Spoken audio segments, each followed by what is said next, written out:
Hello and good morning to all of you. Welcome to Srishti Krishna institute. स्वागत है आप सभी का हमारे इस यूट्यूब चैनल में।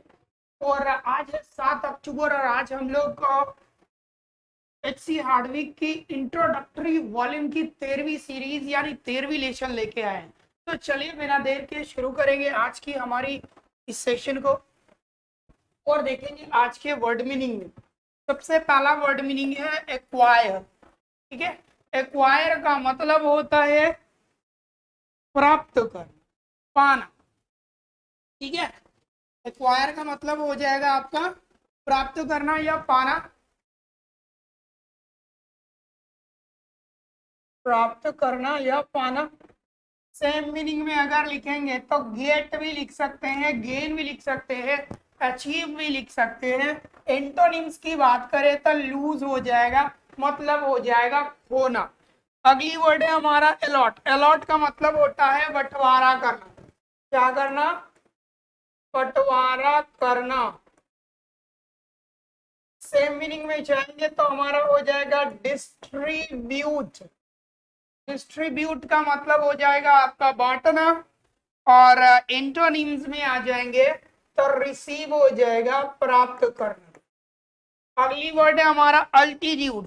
अल्टीट्यूड का मतलब होता है ऊंचाई। ठीक है, अल्टीट्यूड का क्या होगा? ऊंचाई। हाइट इसका सही आंसर हो जाएगा HEIGHT, हाइट। डेप्थ इसका सही आंसर होगा DEPTH। ठीक है, अगली वर्ड की तरफ बढ़ेंगे। अगला वर्ड है हमारा एम्पल। अब एम्पल का मतलब होता है प्रचुर मात्रा में, पर्याप्त मात्रा में। ठीक है, तो इसको लिखेंगे पर्याप्त। सफिशिएंट का साइनो हो जाएगा SUFFICIENT। सफिशिएंट का साइनो हो जाएगा। एंटोनिम्स की बात करें तो कमी, डर्थ हो जाएगा DEARTH, डर्थ। एजाउल्ट का मतलब होता है आक्रमण। ठीक है, या इसी एजाउल्ट का मतलब चलिए नाउन रूप है, नहीं वर्ब होना चाहिए सर। नाउन में भी आएगा तो आक्रमण नहीं होगा। एजाउल्ट का मतलब आक्रमण। अटैक इसका सही आंसर हो जाएगा।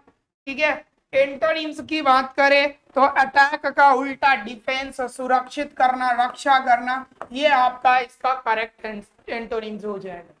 एक बार फिर से देख लो। एक्वायर प्राप्त करना होगा, गेट इसका सिनोनिम्स है, लूज इसका एंटोनिम है, अलॉट का मतलब बंटवारा करना, डिस्ट्रीब्यूट इसका सिनोनिम्स, रिसीव इसका एंटोनिम्स हो जाएगा। अल्टीट्यूड का मतलब होता है ऊंचाई, हाइट इसका सिनोनिम्स हो जाएगा और डेप्थ इसका एंटोनिम्स हो जाएगा। एम्पल का मतलब पर्याप्त, प्रचुर मात्रा में, सफिशिएंट इसका सिनोनिम्स, डर्थ इसका एंटोनिम्स, असॉल्ट का मतलब होता है आक्रमण, अटैक इसका सही आंसर है, डिफेंस इसका एंटोनिम्स हो जाएगा।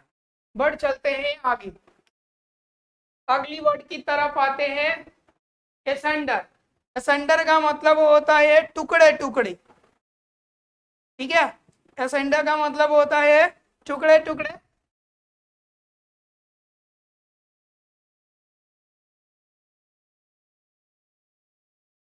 इसका होगा वायोलेंटली।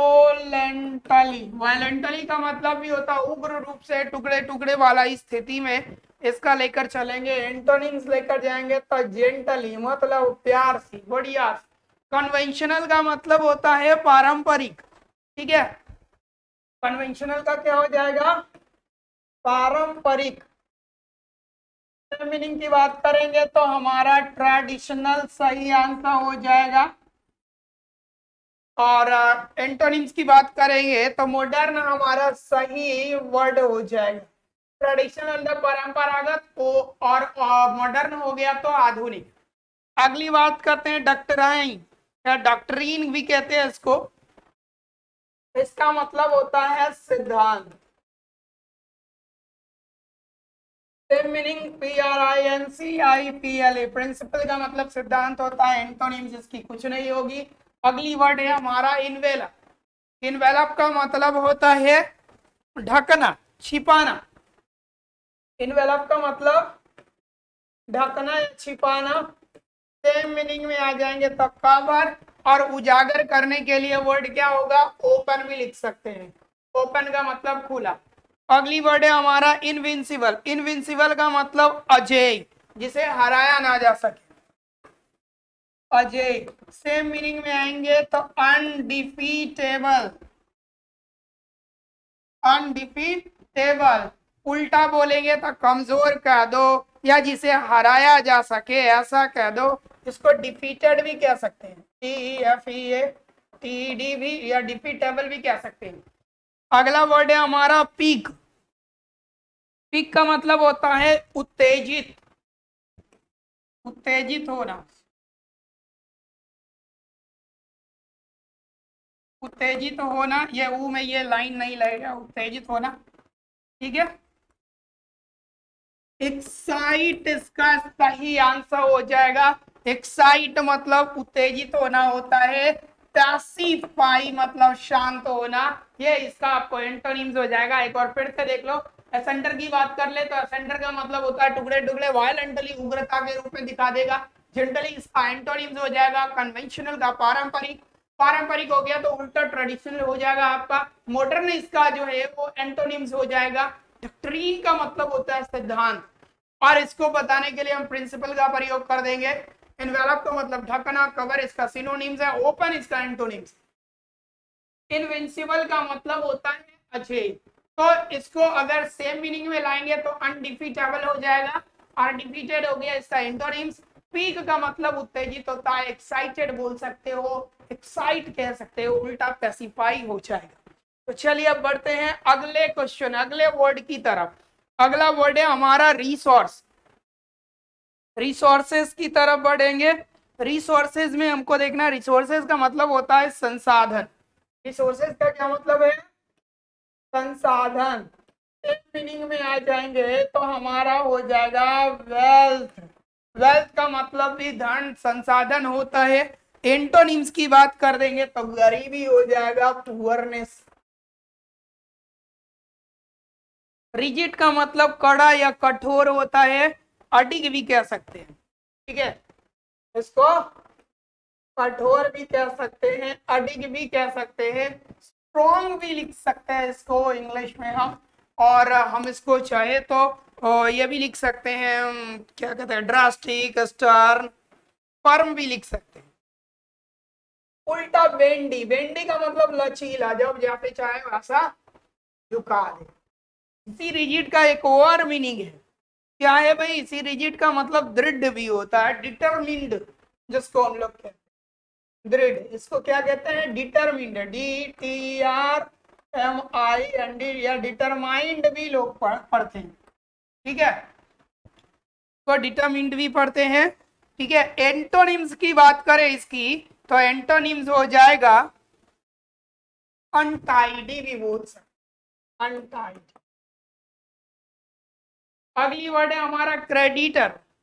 क्रेडिटर का सेम मीनिंग में सबसे पहले आने का प्रयास करें। क्रेडिटर का सबसे पहला अर्थ है हमारा, चलिए बढ़ते हैं, कहाँ गए? क्रेडिटर में, क्रेडिटर कहते हैं लोन देने वाला, क्रेडिट देने वाले लोग को हम क्रेडिटर कहते हैं। इसको अगर अपने हिंदी में कहेंगे तो महाजन कहेंगे, तो महाजन कह सकते हैं इसको, असरर कह सकते हैं, सूदखोर, लेंडर भी कह सकते हैं, उधार देने वाला, है ना। असरर भी इसके लिए यूज होता है सूदखोर के अर्थ में। उल्टा देने वाला या डेब्टर, कर्ज वाल लेने वाला, ऋणी भी बोल सकते हो। अब इसी का उल्टा उधर दे दिया डेब्टर। तो डेब्टर का मतलब लेने वाला, तो इसको बोरोवर कहेंगे, BORROWER, बोरोवर। और इधर लेंडर लगा दो या क्रेडिटर लगा दो, दोनों में से कोई भी लगा दो, आंसर हो जाएगा। इसको कहते हैं कर्जदार, ऋणी, है ना।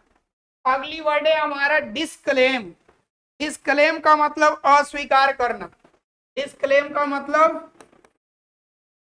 अस्वीकार करना। सेम मीनिंग में आएंगे तो हो जाएगा हमारा रिजेक्ट, और एंटोनिम्स में आ जाएंगे तो एक्सेप्ट लिख दो, इससे बढ़िया और क्या हो सकता है। अगली वर्ड है हमारा प्रोक्लेम। प्रोक्लेम मतलब घोषणा करना। प्रोक्लेम मतलब घोषणा करना। सेम मीनिंग में आ जाएंगे तो एनाउंस, एंटोनिम में आ जाएंगे डिजाइन। एक बार फिर से देख लो, रिसोर्सेस का मतलब संसाधन, वेल्थ होगा इसका सिनोनिम। पुअरनेस एंटोनिम से, रिजिड का मतलब कठोर, कड़ा, स्ट्रॉन्ग, और बेंटली, बेंटली का मतलब झुका हुआ होता है। इसी रिजिड का मतलब दृढ़ भी होता है, डिटरमाइंड और अनटाइडी। एंटोनिम्स हो जाएगा क्रेडिटर का मतलब महाजन, इसको लेंडर कहते हैं। बोरोवर एंटोनिम्स होगा, और डेब्टर में उसका उल्टा हो गया, डेब्टर को बोरोवर कर्जदार कहते हैं, लेंडर या क्रेडिटर इसका एंटोनिम्स हो जाएगा। डिस्डेन का अस्वीकार करना, डिस्क्लेम बोलते हैं। रिजेक्ट इसका सिनोनिम्स होगा, एक्सेप्ट एंटोनिम्स हो जाएगा। प्रोक्लेम का घोषणा करना, अनाउंस हो जाएगा, और डिजॉन इसका एंटोनिम्स होगा। DISOWN, DISOWN। मुझे लगता है क्लियर नहीं दिख रहा है, इसीलिए मैंने इसको दोबारा से बोल दिया।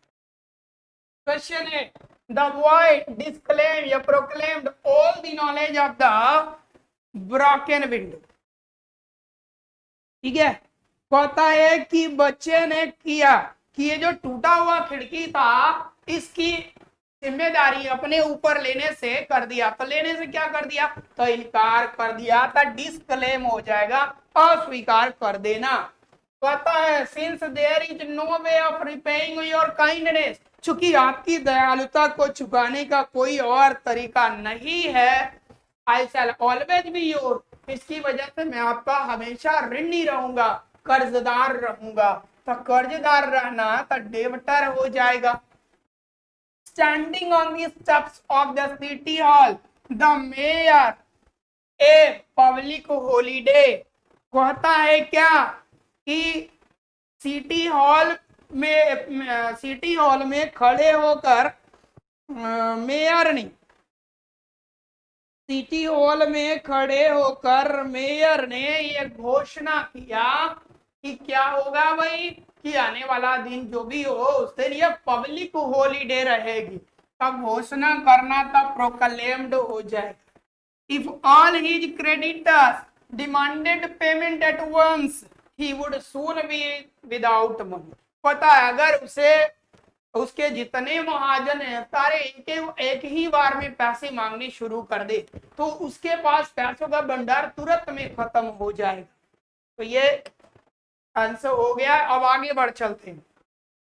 कहता है she tries to my curiosity, कहता है वो कोशिश करती है कि मेरी क्यूरियोसिटी जो है उसको बढ़ा दे, उत्तेजित कर दे। तब बढ़ाना उत्तेजित करना होता है पीक, PIQUE, पीक का मतलब उत्तेजित करना।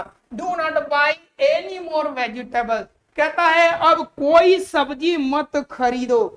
क्यों ऐसा बोल रहा है भाई, we have a supply, a नहीं होगा, we have an ample supply, हमारे पास प्रचुर मात्रा में ये है, पर्याप्त मात्रा में। 2000 years ago, 2000 वर्ष पहले, द चाइनीज, ये जो चाइनीज थे, बिल्ट ए ह्यूज वॉल, इन्होंने एक बड़ी दीवार बनी, होपिंग विद इट्स प्रोटेक्शन, ये उम्मीद करते हैं कि भाई इसके जरिए हमको प्रोटेक्शन मिल जाएगी, to withstand any by their enemies, तो कोई भी दुश्मन का आक्रमण से बचने के लिए। ASSAULT, एजाउल्ट, एजाउल्ट का मतलब होता है आक्रमण। अगली वर्ड की तरफ बढ़ते हैं।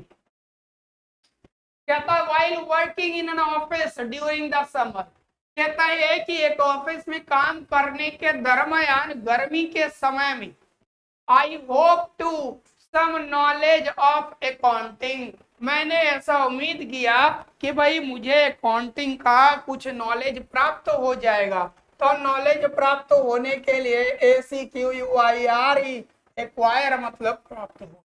Our baseball team won its first 10 games easily, हमारी बेसबॉल टीम जो है वो अपनी पहली 10 गेम को बहुत ही आसानी से जीत गए। विथाउट वीवो until our team beat us, और हमने ये सोचा कि भाई अब हम बन गए हैं विजेता, जब तक आपकी टीम हमको नहीं हराई तब तक हम लगातार जीत रहे थे, तो लग रहा था कि हम बन गए क्या, विजेता। तो भाई विजेता के लिए एक वर्ड मैंने बताया था, कौन सा वर्ड है, इनविंसिबल, जिसको हराया ना जा सके, इनविंसिबल। कहता है एज द बॉयलर ब्रस्ट, ठीक है, एज द बॉयलर ब्रस्ट, कहता है जैसे ही ये बॉयलर फटा, चलिए, तो क्लाउड, अचानक से ऐसा हुआ कि बादल के टुकड़े टुकड़े, मतलब जैसे फटा और टुकड़े टुकड़े। अब देखो टुकड़े टुकड़े के लिए मैंने एक वर्ड लिखा था, एसेंडर। क्या होगा, एसेंडर, ASUNDER, असेंडर का मतलब टुकड़े टुकड़े।